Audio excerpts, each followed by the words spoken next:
Мемлекет басшысы Қасым-Жомарт Тоқаевтың жолдауында кәсіпкерлік, шағын және орта бизнес саласында назардан тыс қалмады. Әкімшілік кедергілерді азайту, мемлекеттік органдардың жұмысын бизнеске қызмет көрсету қағидасына көшіру міндеті қойылды. Елімізде кәсіпкерлікті дамытудың кешенді жүйесі жасалса, біздің облыста бизнесті өркендетудің жоспары жасақталды. Тақырыпты журналист Ұлықпан Елеу толықтырады.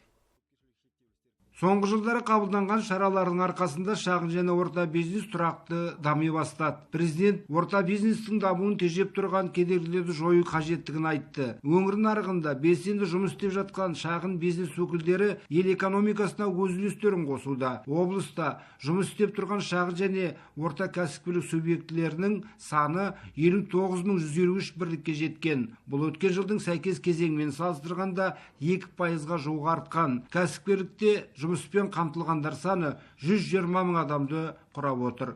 Облыстағы кәсіпкерлікті қолдаудың кешенді бағдарламасы аясында ағымдағы жылы 2 миллиард 100 теңге бөлінген болатын.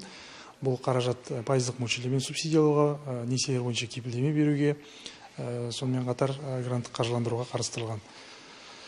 Онымен қоса облысымызда бүгінгі күні әлеуметтік кәсіпкерлікті дамыту аясында қарқынды жұмыстар жүргізіліп жатыр.